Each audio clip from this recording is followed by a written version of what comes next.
Today the activity is presenting by 10th standard students and the topic is ಸಂಧಿಗಳು.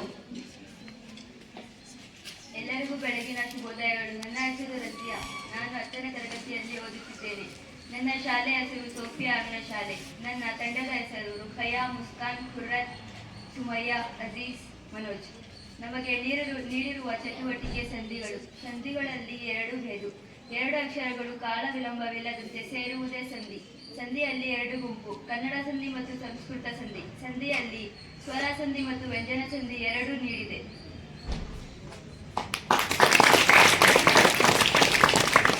Kannada ಸಂಧಿಗಳು ಲೋಪ ಸಂಧಿ, ಆಗಮ ಸಂಧಿ, ಆದೇಶ ಸಂಧಿ. ಸಂಸ್ಕೃತ ಸಂಧಿಗಳು ಗುಣ ಸಂಧಿ, ವೃದ್ಧಿ ಸಂಧಿ, ಯಣ್ ಸಂಧಿ, ಸುವರ್ಣ ದೀರ್ಘ ಸಂಧಿ, ಆದೇಶ ಸಂಧಿ. ಲೋಪ ಸಂಧಿ. ಸಂಧಿ ಕಾರ್ಯ ನಡೆಯುವಾಗ ಸ್ವರದ ಮುಂದೆ ಸ್ವರ ಒಂದು ಪೂರ್ವ ಪದದ ಅತ್ಯ ಸ್ವರ ಲೋಪ ಆಗುವುದಕ್ಕೆ ಲೋಪ ಸಂಧಿ ಎನ್ನುತ್ತಾರೆ. ಉದಾಹರಣೆ: ಗೊತ್ತು ಪ್ಲೇಸ್ ಇಲ್ಲ ಗೊತ್ತಿಲ್ಲ, ಊರು ಪ್ಲೇಸ್ ಇಲ್ಲ ಊರಿಂದ, ನೋಡು ಪ್ಲೇಸ್ ಇಲ್ಲ ನೋಡಿಲ್ಲ. ಧನ್ಯವಾದಗಳು.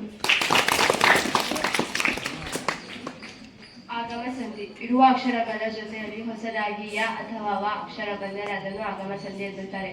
ಉದಾಹರಣೆಗೆ: ಗೋ ಪ್ಲಸ್ ಇಂದ ಗೋವಿಂದ, ಶಾಲೆ ಪ್ಲಸ್ ಅಲ್ಲಿ ಶಾಲೆಯಲ್ಲಿ. ಆದೇಶ ಸಂಧಿ. ಕ ದ ಪಗಳ ಬದಲಾಗಿ ಗ ದ ಪಗಳು ಆದೇಶವಾಗಿ ಬಂದರೆ ಅದನ್ನು ಆದೇಶ ಸಂಧಿ ಎನ್ನುತ್ತಾರೆ. ಉದಾಹರಣೆಗೆ: ಮಳೆ ಪ್ಲಸ್ ಕಾಲ ಮಳೆಗಾಲ, ಮೈ ಪ್ಲಸ್ ದೂರು ಮೈದೂರು.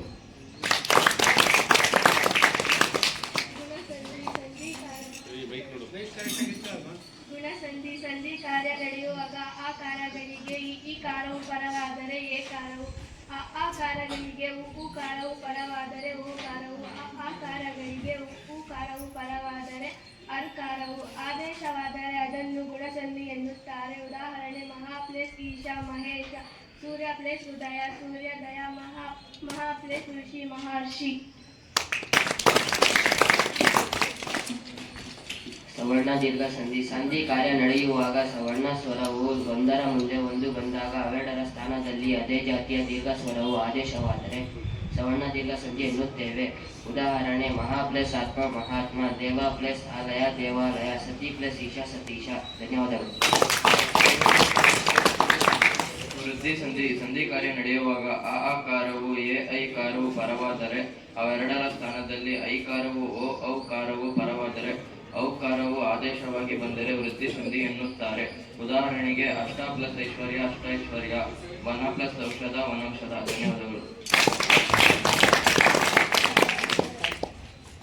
ಧನ್ಯವಾದಗಳು.